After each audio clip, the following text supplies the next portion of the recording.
Alrighty guys, back for day 2 of the King Hauler project. Here we go. We are going to continue where we left off. We're going to complete steps 5 and 6. We're going to go ahead and build the spring pack and attach it to the chassis, the frame. So, as always, got it all laid out for us. Make life super quick. To go ahead and do this, we've got this guy here, which is going to be our upper support, and it sits on the spring. And then we got this guy, which is another shim piece, sits on like this. And if you notice with this guy, it's got an edge right here.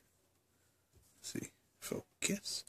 Edge right here, and that edge is actually to center the leaf spring in the setup. This also has the edge, and it just goes on like that. And then we got these awesome U-bolts, pretty scale and realistic. I dig it. Those slide over like this.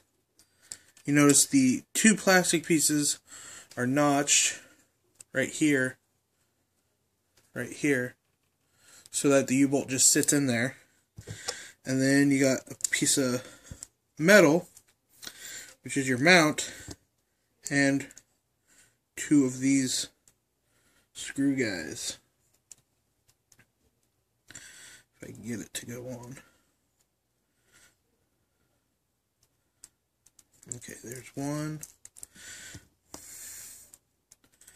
There's two.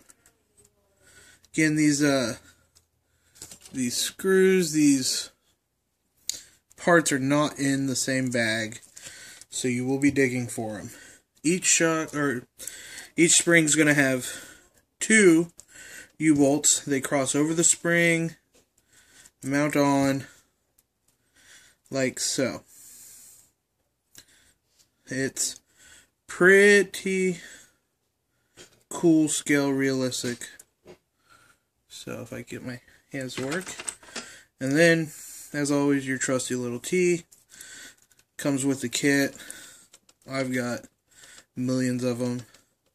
Just run it down till it's nice and tight on all four corners.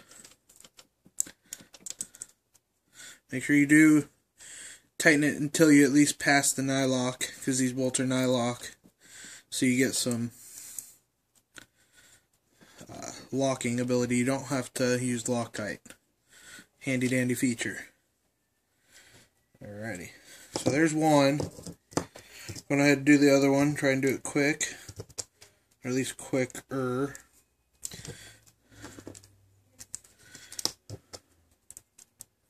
Sorry, I'm trying not to leave the frame.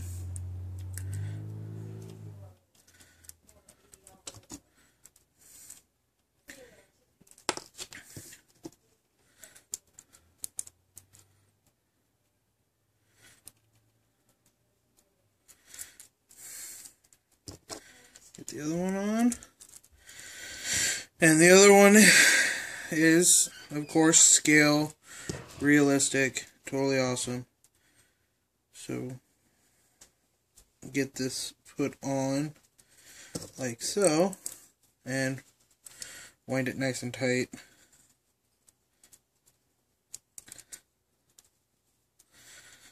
Sorry, I'm gonna try to go fast for you guys. Don't want to sit here and watch me tighten bolts, obviously. But hey, it's part of the fun, right?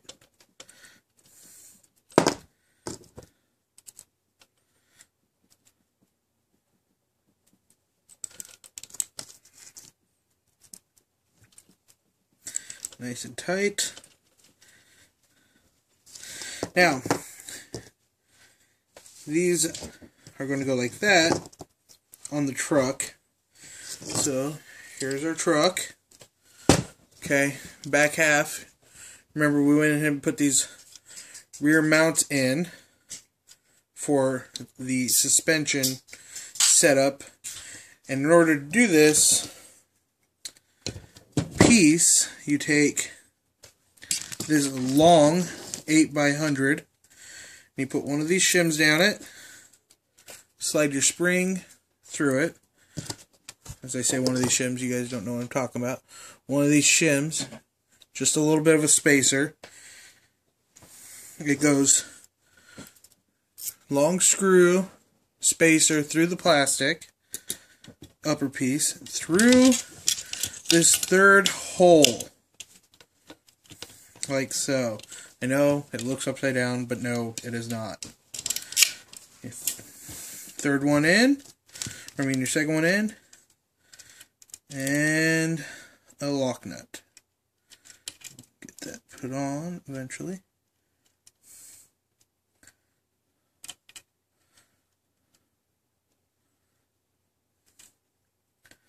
Maybe.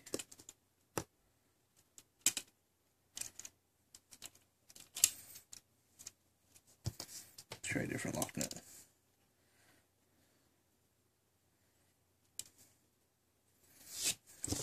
Okay.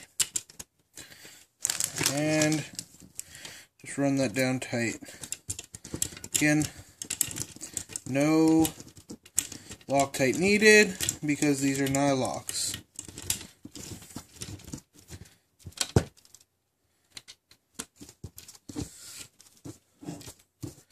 Get that good and tight. Notice they still move around. Fairly cool, fairly simple. Now we're going to go ahead and flip it over. We've got these shackles. There's 4 of these shackles. And they're going to go on with this screw that is spacer, that has a sleeve to give it some rolling around. And it goes through like so.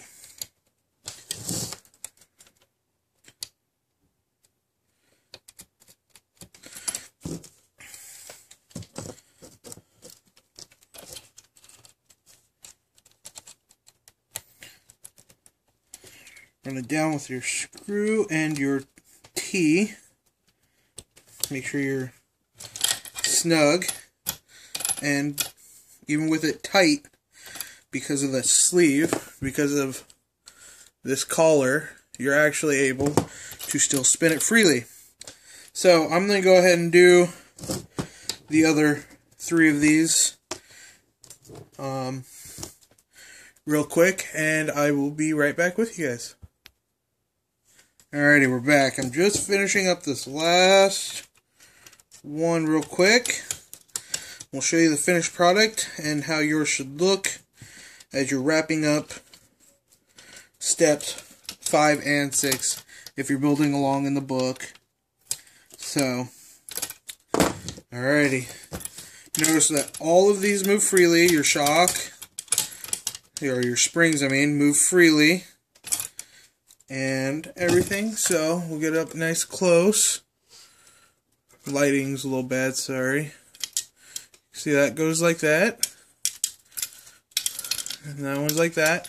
Now your truck's actually going to sit like this. I know those springs looks upside down to people, I understand. Took me a bit to figure it out too. Basically, on semi-trucks, those that don't already know, they have a reverse leaf spring, and it actually goes to both axles. It's going to give you side-to-side play, or not side-to-side, but each axle is going to have independent shock and spring setup, basically. So, that's where we're at. That's what we got going on. I will do a little more tinkering in our next video, and it looks like we're going to go ahead and build a axle tomorrow, and we're going to do steps 7, 8, and 9 tomorrow, and probably 10. So if you're building along, that'll be in our next video. Alrighty, as always, thanks for watching. Subscribe, like, comment, ask me questions, whichever you need to do. Alrighty, thanks a bunch, guys. Have a good day.